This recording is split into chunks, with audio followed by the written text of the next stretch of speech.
Here's what I'm learning personally about wholeness. I'm learning that it can't be managed, can't be scheduled. It can't be attained in 7 easy steps or 3 key disciplines. And while disciplines and boundaries and wise life choices are building blocks of a life well lived, we learn wholeness more often than not when our boundaries are shattered, when our disciplines fail us, when our theologies stump us, when our supposedly wise choices betray us. We learn by unlearning, by stumbling and falling into the very thing we attempted to gain on our own terms. This, I believe, is the deep wisdom of my Christian tradition. Oh, welcome. Welcome to today's Heartlift with Janell. You have just heard the beautiful voice and the strong voice of Chuck DeGroat, and I am so happy to welcome him to our series. And this series is near and dear to my heart because it's a foundation for our digging deeper into my new book, Stronger Every Day. So this series, Becoming Stronger Every Day, is a prep. It's like the pregame show. And we're laying a strong foundation here for when we begin to move through our emotional healing pilgrimage, our journey towards wholeheartedness and wholeness. And that journey is going to have some moments in it that might be a little tough. And so I have wanted to bring to you, my dear community of Heartlifters, men and women who will equip you and empower you to be able to make that journey towards wholeness and be able to get through it and persevere with a lot more spiritual resilience. So welcome to the show, Dr. DeGroat. Dr. DeGroat, do I call you doctor or can I call you Chuck? You call me Chuck. Okay. Well, Chuck describes himself as a follower of Jesus, and that's what I love. I love to call myself a follower of Jesus. A husband to Sarah for 26 years. Is it still that, or is the bio old? Is it 26? It's 26 years, yeah. Yes, that's crazy. And father to 2 beautiful, amazing daughters. He's a professor of counseling and Christian spirituality at Western Theological Seminary in Holland, Michigan. Now, is that the same Holland, Michigan that has that beautiful tulip festival every year? It Or no? sure does. Yes. Yeah, we did not have it last year, and we're going to have a modified version this year. Oh, I so want to go. Oh, my goodness. He writes books. He writes lots of books. He writes lots of things, curriculum, all kinds of things. But he's a licensed therapist and a spiritual director, which is such a powerful, powerful synergistic combination. And he leads retreats and speaks. So write that down. About a decade ago, we co-founded New Begin. Am I saying that right? It's actually New Begin. New Begin, like new beginning, New Begin. House of Studies in San Fran, where he still serves as a senior fellow. And during his years pastoring, he started 2 church-based counseling centers, which I really love that model. Chuck waited. Okay, you're going to get encouraged here. I know there are a lot of you in this community who want to write and who have this passion to put your story into print. Chuck waited until he was 40 to publish his first book, a work called Leaving Egypt, Finding God in the Wilderness Places. It's a look at how the Exodus story meets us in our stories of fear to freedom and paints a picture of a transformational growth process. I think that's just so what you're all about. In many ways, it's my paradigm for change, he writes. His second book, The Toughest People to Love, focuses on caring for the most difficult people we encounter. Do you know any difficult people? Well, Heartlifters, you can see how I might have had a hard time choosing where to go in this conversation, but I did narrow it down. His third book, the one that we're going to center on today, Wholeheartedness, brings a vision of wholeness amidst our perfectionism and shame-based culture. Oh my gosh. It's chock full. I've read it so many times. It has so many underlines and notes and personal history. It's chock full of poetry and neuroscience and theology and contemplative wisdom. So that's what we will be talking about. He also has his newest book. Ooh, lean in here because, I know a lot of you, so I know that this is going to really resonate. When Narcissism Comes to Church, where he diagnoses a profound problem in our churches and clergy. Sadly, this work of assessing pastors and consulting with churches involves significant intersections with narcissism and with its misuse of power, abuse, gaslighting, and more. I know it's so difficult to believe that this goes on within the community of faith, but it does.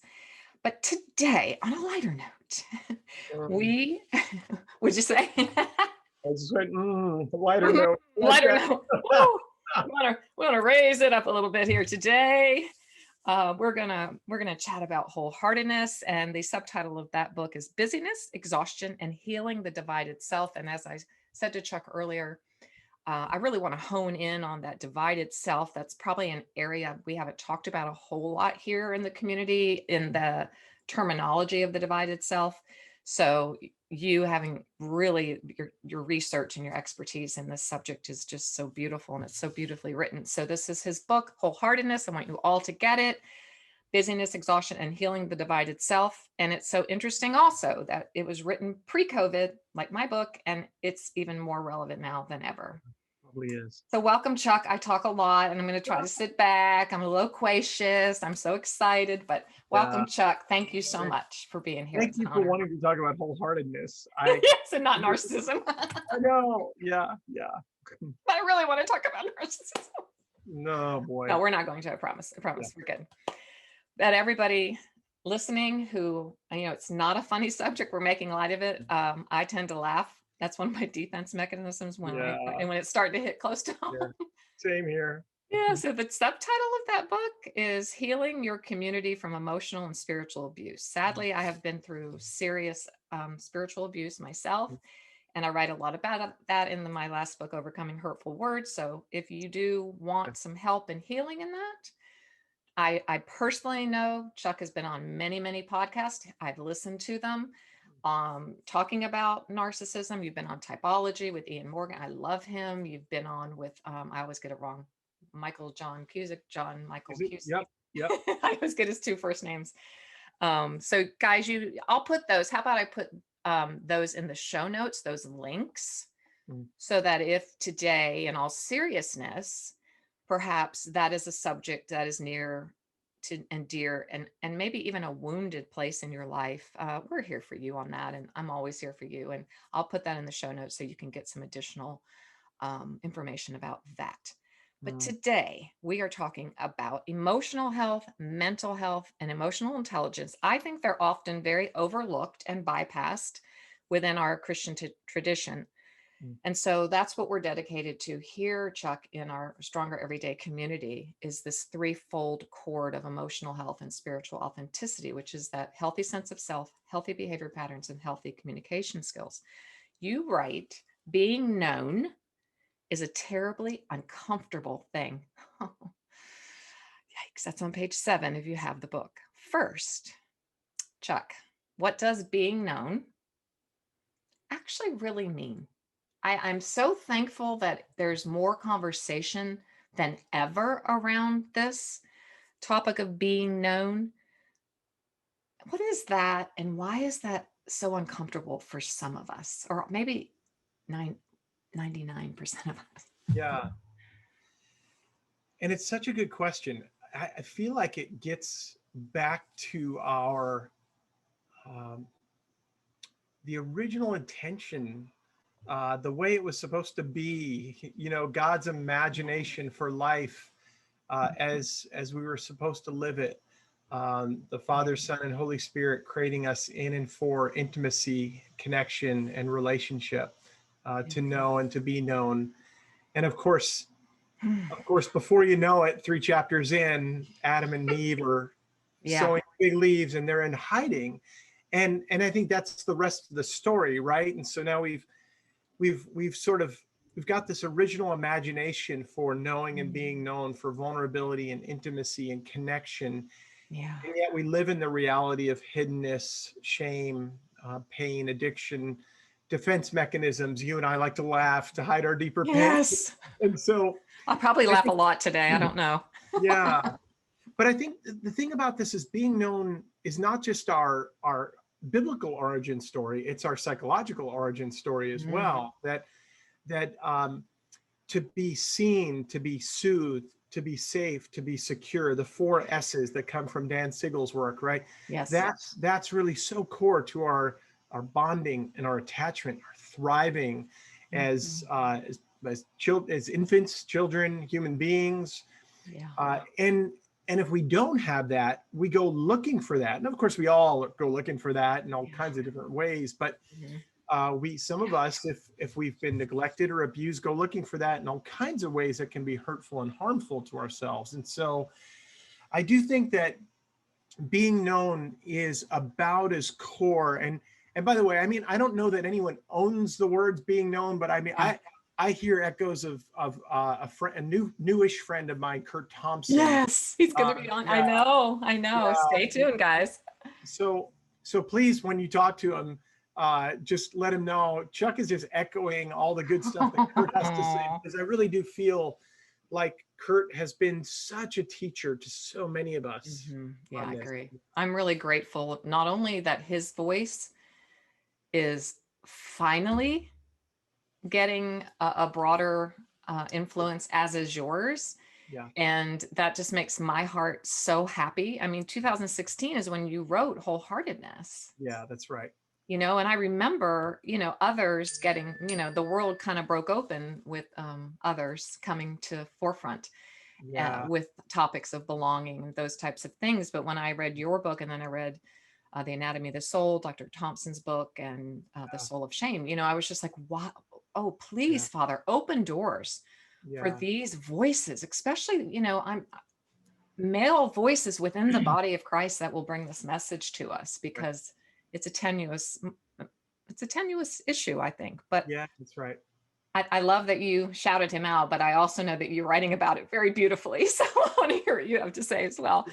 So being known, right? Why is that uncomfortable to us? I love that you also are bringing in the integration of theology, spirituality, and psychology, because something that you and I chatted about just before was the spiritual bypassing. That's bypassing how men and women of faith just tend to bypass the psychological realm. Yeah. Why is that?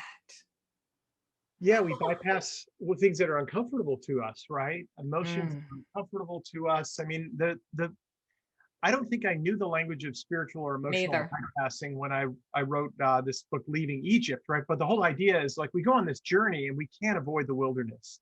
And there's no helicopter to take us from Egypt.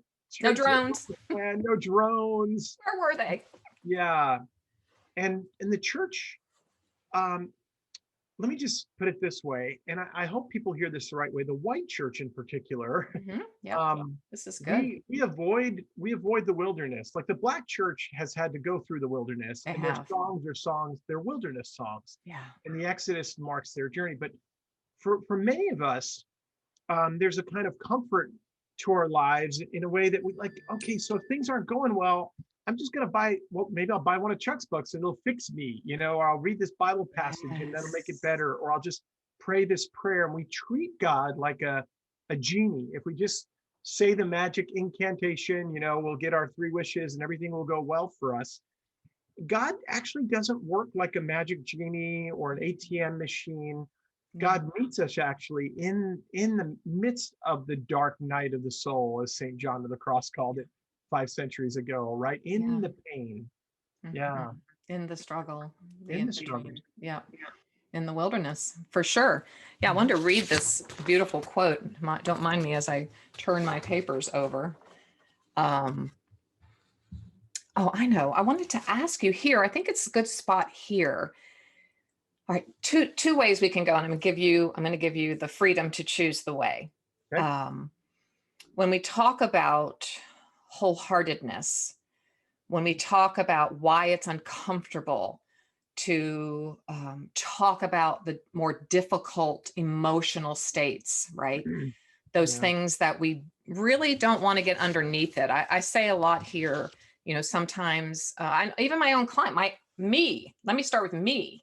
I just want to go in a prayer line, have them wave the spiritual wand, and I go home and I'm fine. And I'm just so happy and whole all of a sudden. That's right. Okay. I've done that so many times. I value every spiritual practice. I value prayer lines. I value people coming to, all of that I honor. But understanding psychologically, that, and I think coming to terms with that, God created our brains. Mm-hmm. He created a spirit, soul, and body. Yeah. And in chapter 3, you write, using our brains. That's the chapter title, Using Our Brains, the Neurobiology of Wholeness. And if you would just let me read this just for a second, Chuck, excuse all those papers that are moving around. I wanted to read this. So powerful. Indeed, we now know enough about the human brain to know that it takes many years to connect the disparate dots of our lives. Many of our life experiences lead us to places of disconnection, disharmony, and dividedness. The best psychology and neurobiology show us, okay, this is what I call a lean in moment here, that the quality of our earliest relationships goes a long way towards setting up our brains to thrive. Our developing brains try to make the best sense possible out of the many wild and wonderful events of our early days. And I'll add here, because we talk a great deal about trauma in this community, including Uncle Jake's funny but disturbing silly faces, and Grandpa nearly dropping us when we were 2 months old, and Mom not quickly responding as quickly as we would have liked for the next feeding. Our earliest memories are implicit memories stored in a variety of areas in the brain. These memories aren't organized like many of our later memories. They're not narratives with a definite me involved. We can't place these memories on a neat timeline and give them a definite plot line. In fact, our early emotions and perceptions and bodily traumas are actually encoded in patterns or schemas, which are just stories that impact the way we view the world and relate to others in life. You talk a lot in this chapter about splitting. And so I'm diving right in here. And while we're talking about wholeheartedness and what that really looks like, I kind of want you to go over here and explain to us what the divided self looks like. Yeah. Well, so promise me that when you have Kurt on, you'll ask him, how does this happen in our neurobiology? Yeah, I mean, our brains, our autonomic nervous systems. I mean, Kurt tells that story so well and so wonderfully. Mm-hmm. I think, I want to put it as simply as I can. We're made to be whole. We're made to be in union and communion with a God who loves us, smiles on us, enjoys a walk in the garden, on playful moments of connection.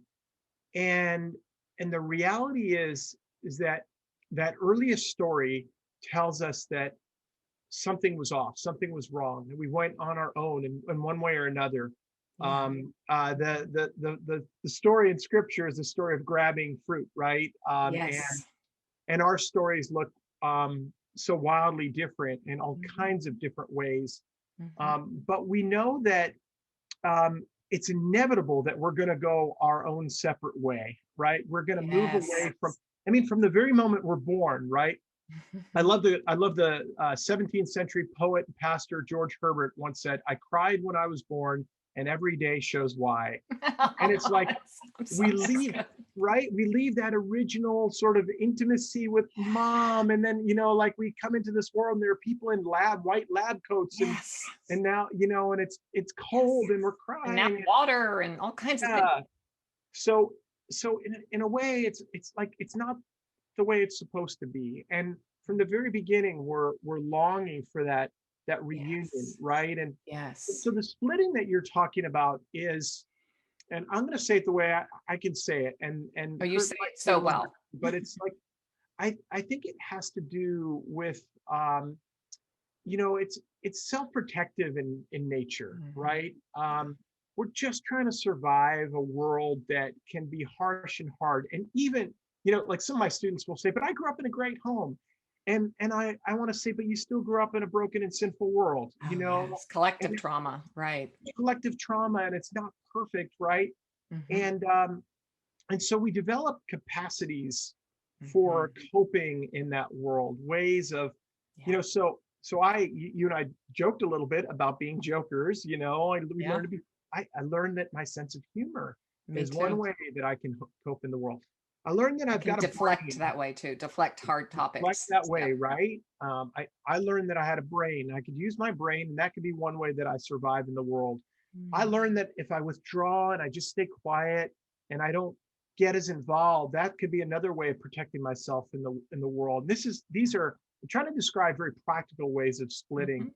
So Yep. much so that I often tell the story of shortly I had finished. Well, no. I had finished Toughest People to Love. I was writing Wholeheartedness, but I was in transition from San Francisco to Holland, Michigan, where I am now. Wow, that's a big Um, transition. Came on faculty here at, now I'm on faculty. That's intimidating. And there are people with PhDs from big name schools, right? Academia. And I remember sitting there and feeling like one part of me felt like a little boy, and another part of me told a funny joke to endear myself to the crowd. And then I Mhm. thought, what if I save up something really intelligent to say and say it really well, then I'll be in. And then another part of me was like, just don't say too much too quickly or else they'll judge you. Now I'm 42-year-old Chuck, and I'm split in a variety of different Yeah, ways. That starts at a very, very early age as a it way of does. coping with Mhm. a broken world. Even those of us who grew up in good homes, we've Mhm. got to negotiate and navigate a world that's complicated. Yeah. And so that's some of what splitting or this divided life looks like. Is how am I going to be? How am I going to show up? Who's the Chuck that is going to show up today to be with Janell? Yes. Oh my uh, gosh, that's so relevant and so good. yeah, Yeah. Is it polished Chuck? Like I mm, would say, I split off in fourth grade when I performed at a talent show and twirled two batons and twirled and whirled my way into wow, applause and affirmation, because prior to that I was the new kid in the school. I was probably 6'4" and wow, skinny and wow, carrot red hair and just so unappealing. yeah, And so, but when I heard that applause, mm, I mean, it just soaked in my soul. My little from the home of an alcoholic father who was just desperate that's it. to have some attention and some focus and so I split there, right there. If I perform Yeah, and I show up and I am like, wow. hmm, So I always say, you don't need to be stage self. You're not on stage. that's right, Not on stage. that's right. Stop splitting. That's a form of Yeah, splitting, right? yeah. And it could be That's what athletics, it could be ministry. yeah. Yeah, it could be, you could go in all sorts of different directions. And I think it could be the very big, you mentioned trauma a moment ago, right? Yes. We have a variety of different ways of coping. Our autonomic nervous system, we know at least four ways: fight, flight, freeze, or fawn. The Mhm. ways in which our sympathetic, parasympathetic nervous system copes with, again, a world that can be dangerous at Yes. times, right? And Very. I'm, one of my strategies then is fawn. Fawn is I'm going to deal with an anxious world by playing along and being good and doing my part and I could very easily show up in the midst of my anxiety in that kind of space, and so there's a lot of work that we need to do internally, and this is the work that you and I do when we sit with people, Yes. so that we can become the whole people that God made us to be, so that when I show up here Mhm. for a few minutes before I get on, to breathe, I can get centered, right? I can say, be here now, Chuck, be with Janell.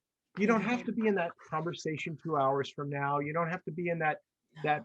that fight that you had with a colleague earlier today, whatever it is, right? You Yeah. be here now, Yeah. Right now.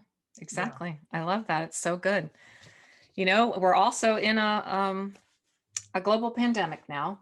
As I said Oh, earlier, we really are. And we're all now wearing these physical masks. I think it's so very interesting. And I remember when it started and we were mandated to wear them, I was just freaking out. Like my brain, my amygdala, I don't know. Well, I do know, because having to put something visible over my mouth Mm, like a muzzle. yeah. And so it definitely triggered Mm, something stored in my amygdala, in my fight, flight, or mhm, freeze or fawn mhm, part of my mhm, mind, my brain. And it had to do with I just found my voice. mm, I have just become a woman that feels whole and yeah. can use her voice. And in this community, we equate voice with our value, our worth, and our dignity. Yeah. So to have to, and I couldn't figure it out for a few weeks. And then I went, oh, that's what it is. Now I've been working so hard in my life to become wholehearted and to Mm, not be living a divided life anymore, a split life. I also say it this way in our community, Chuck, disordered attachments, mhm, right? All of these things that we're doing in our life to try to find our belonging, our sense of mm, security and safety, and where we're heard and seen and known. So it was very, very frustrating to now have to seemingly put that on. It also helped me do some growth work in my own life. So that's a good thing. It's always a good thing when we're aware and God is doing these things to help us be even more whole. How do you see this pandemic? This is a big question, and you can just say, no, I'm not going to answer that question. But how do you see this global pandemic, or especially from the viewpoint of being wholehearted when now we're all so divided? yeah. Churches are, a lot of churches in my area are now meeting again, Yeah. but a lot aren't. Yeah. That's right. So I just didn't, Right. I just wanted to see what you had to say Yeah. about that. I value your Yeah. Well, insight. it's so interesting because getting back to our earlier conversation, Yeah. we're born to experience safety, soothing, security. Hmm. Uh, that safety that we long for, that's a longing that continues, and Yeah. when things feel awry, out of control, anxious, we um, we reach for control. That might mean Ah, stockpiling, 20 rolls of toilet paper or 12 packs of or a toilet year paper, full. right? Right? Yeah. I mean, and so we grasp for control. That's a Genesis 3 way of saying it, right? We've been Yes. grasping, as Adam and Eve did, we've been grasping for control ever since. Yeah, Um, that's so good. this is a primitive function in our autonomic nervous or neurobiological system, right? This is as early as it gets, Mhm. and because we're scared, So and when scared. we're scared, right? When we're scared, we go into Mm. states in our, physiological states that take us offline from connection, from relationship, from real curiosity, calm, listening, compassion, the kind of presence that we're showing one another right now. I think, we Yeah. go offline. It's like uh, I'm a boxer that goes back to my corner, and I'm just, now I'm like, oh, I gotta take care of myself, right? Get the toilet paper, right? We're battling each other in the supermarket Sorry, I aisle. got it first. Yeah. Yeah. As I said recently to a group of people, I spoke yesterday for the first time to about a group of 60 men at my church. We got together, we were distanced in masks In the same space. in the same space, Oh, but very spread out. what was that like? Well, I told them in the beginning, I'm very anxious. I was anxious about it. I'm vaccinated now, thanks be to God, Oh, but I said, what's fascinating to me is that in moments like this, we become so split, we become so anxious, so controlling, that we are now dividing over mask wearing, not over the Trinity, not yes, over the resurrection, over mask wearing, we right? are. And So, vaccinations. and vaccinations, right? And this is how far afoot we are from Mhm. how far we are from Eden, from connection to one another, from curiosity. But I realize it, when we are in our activated sympathetic nervous system, and it's all alive in us right now. And it's like a tiger is chasing after you, as Peter Levine might say, right? That's And it's correct. like all I can do is survive. I'm not thinking about Janelle at that point. I'm Mhm. not thinking about my neighbor as myself. I'm thinking about No. And so the problem with this is we become chronically anxious. We Oh, end up yeah. in states where that becomes the norm. And I see us in a place right now, to get kind of full circle to your question, Hmm. where many of us are chronically anxious, and it's coming out in we're embracing narratives, whether it's in our theological or political spheres or whatever it might be, that are narratives of control and self-protection That's so rather than true. intimacy, relationship, compassion. And Empathy. that's really dangerous. That's really dangerous. And empathy, vulnerability, we've traded that for control. Hmm. Um, and so I think that's where you're an ambassador, I think, in your work of light, of life, of Yes. vulnerability, of empathy, of relationship, of one voice in the wilderness crying out, right? There's Yes. another way. Yeah, Yes. There is a better way. There is another way. yeah. But,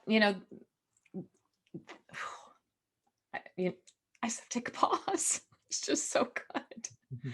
We're so far away from Eden. Yeah. That phrase is that's a book waiting or something. Mhm. So far away from Eden. That's so profound. Yeah.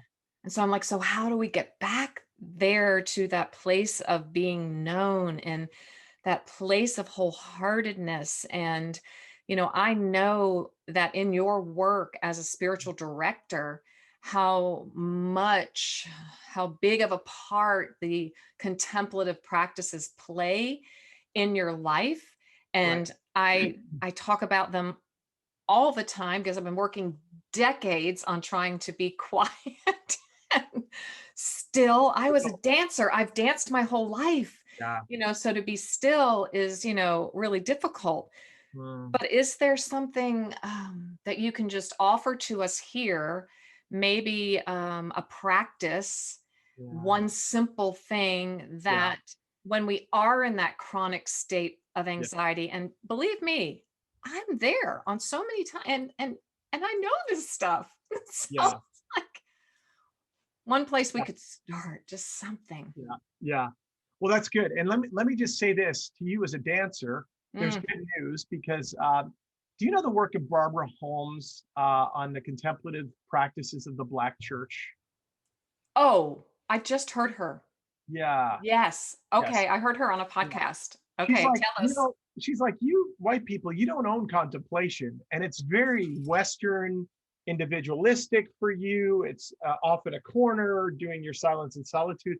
For us, it's in community, it's dance, it's embodiment, right? So don't worry about that. I mean, Thank you.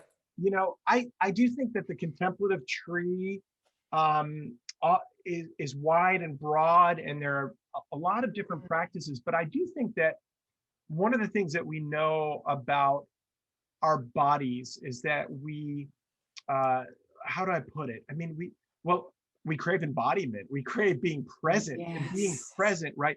So many of us live from, I don't know if we're on video, but from the neck up, right? We live these Mhm. Gnostic lives. We're all up in Mhm. our heads, and COVID Yes. hasn't helped with that, because now we're talking heads on Zoom, and Yep. we crave Big embodiment, distance. right? Right. Right. You're a dancer, so you've been Yes. that. Thanks be to God, you've had embodiment. It's Yeah. muscle memory for It kept you. me alive for years, for Uh, sure. It was where I was disembodied. When I was uh, dancing, I understood embodiment. And when I was in Kenya with my Kenyan sisters, Lord Jesus, yeah. we, Yeah, we yeah, I was like, this is where I belong.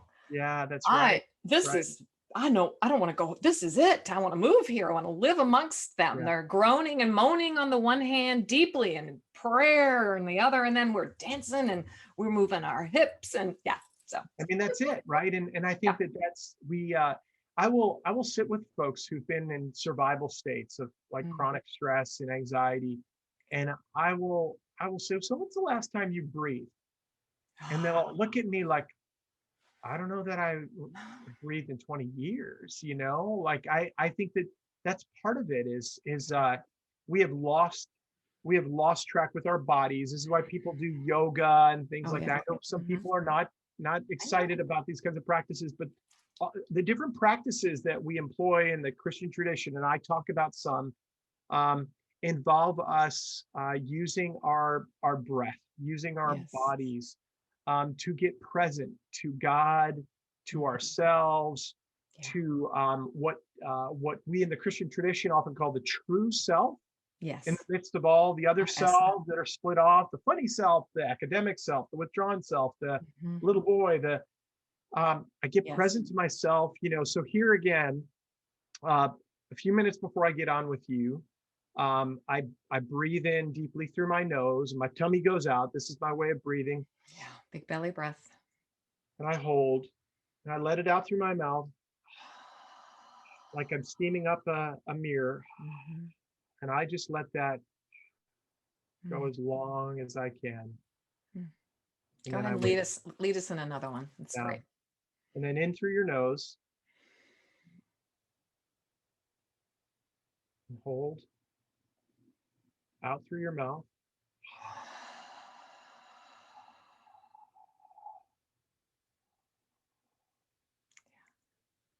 These are actually not just contemplative practices, but ways of activating your vagus nerve, your autonomic nervous system, which develops resilience, calms your system. It's a natural way. It's like we go to our 3 glasses of wine at night, or whatever our practices are. Not against that at all. Nope. I prefer a martini, but no judgment here ever. Yeah, we go to these places, but this is our body's way of regulating, like getting back to center. And so I can come to sitting down with Janell, I can do some breathing, I can get back to center.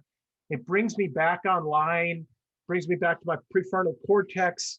It activates my heart-centered ventral vagal system. And again, you're going to bring the expert on in a few episodes. Stop it. But and then from that place, it's like I can feel my heart. I'm in my body. I'm here with you. We're in our body, right? We're in our bodies. I don't know you, you don't know me, but we're showing up to one another in a way that a lot of people don't show up to one another, even if they've worked next to one another in cubicles for 20 years. Neighbors, whoever, right? Neighbors. Sit in church next to each other. Oh my goodness. And that's for years.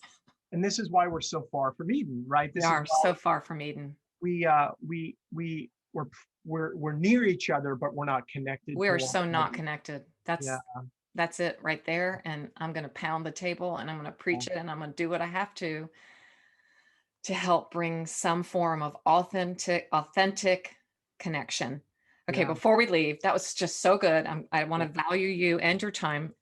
We share a love for yet another person, Irish poet, David WHYTE. Oh my goodness. When I loved him, I was like, yes.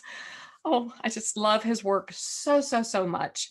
And I quote him in my new book, and I digest his poetry as much as possible. We can't really read it here or share it without his permission, which is always so sad. But you can look up David WHYTE, and it will be in the show notes. And you tell of the conversations right in the beginning of the book, page 8, between David WHYTE and brother David Steindl Rast, which another one of my favorites. And David asked brother David, did I say it? Yeah, it is David and David. Tell me about exhaustion. Yeah. Would you mind sharing that story in the short amount of time we have left? Brother David shares the antidote to exhaustion is wholeheartedness, right? Yes. What? Yeah. Just give us a wrap up on that. What does that mean? Yeah. Well, first of all, as you know, you don't make a lot of money writing books. You do not. It costs a lot of money to put poetry in, and I've got a whole chapter of poetry in this book, and it cost a lot of money. Chapter 4 is like, oh my goodness. I only did one quote of his, so I understand. You did a whole chapter? Yes. Yeah. I get it. It's so profound, right? He tells this story in the context of a season of his life where he was overwhelmed, he was busy, he was divided. In fact, he was so divided himself that he was working for a nonprofit. He walked into the break room looking for someone else, and he accidentally said, "Where's David?" And he realized in that moment, I'm looking for myself, you know. Oh, and so, I know. So as you and I do, that evening he had an appointment with brother David Steindl Rast to read Rilke. Of course I had that appointment tonight. And I'm sure it was in Galway or Ireland or somewhere in the moors, and they're lighting a fire, Yeah. John O'Donoghue's going to walk in. I don't know. I mean, this is what these folks do, I guess. So crazy. and he tells the story like I'm not jealous. he reads Rilke in the German and I read him in the English and we go back. But tonight we weren't going to do that. So he tells the story in his Welsh accent and it's beautiful. But he says that sit down with him, and before we even have an opportunity to read poetry together, he says, "Tell me about exhaustion." And he's waiting, with bated breath. And Brother David Steindl Rast says the antidote to exhaustion is not necessarily rest. And it's at that moment, I remember where I was listening to his CD called The Poetry of Self-Compassion. This was in the early 2000s. And I literally had to pull over to the side of the road.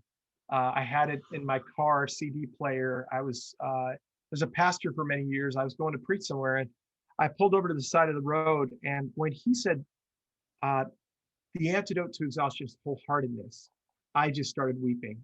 Oh, And Chuck. this was in 2000, maybe 2002, 2003, somewhere around there. 2004. It was early. Tell me I, why. I, Why that? Why the tears? yeah, I think it's because whatever the word wholeheartedness, it's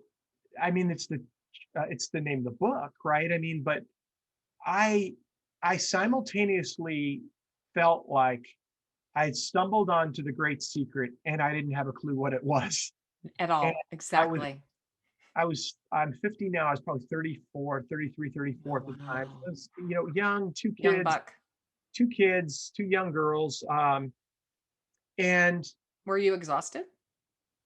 I had been fired from my first job in ministry for kind of taking a stand on some things. And I felt what I didn't know, by the way, Janell, and this is more than you want to know, but like it took another 10 years to realize that there was a lot of trauma. Yeah, I'm sure. It was therapy 10 years later, maybe, that where I realized I was in an abusive system. I was in a very patriarchal, abusive system, and I was standing up for women who had been emotionally and spiritually abused. And you just don't do that in old boys systems, and Okay, now I'm gonna weep. Profoundly painful, right? So yeah. Profoundly painful. Yeah. Chuck, you're going to keep going, but thank you for being our voice. Yeah. Don't stop. Okay, finish up. Yeah. Tell us. I didn't. So there was trauma involved, and it took about a decade.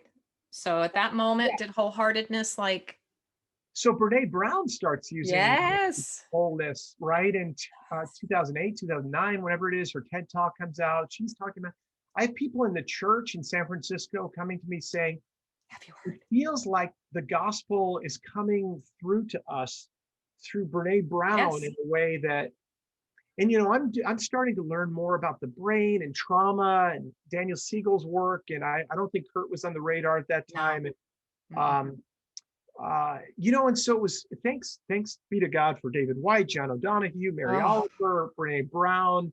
Yes. Brene is actually who I was referring to, you guys, and I know you knew that in the earlier part of the podcast, who brought the subject of wholeness and belonging to us.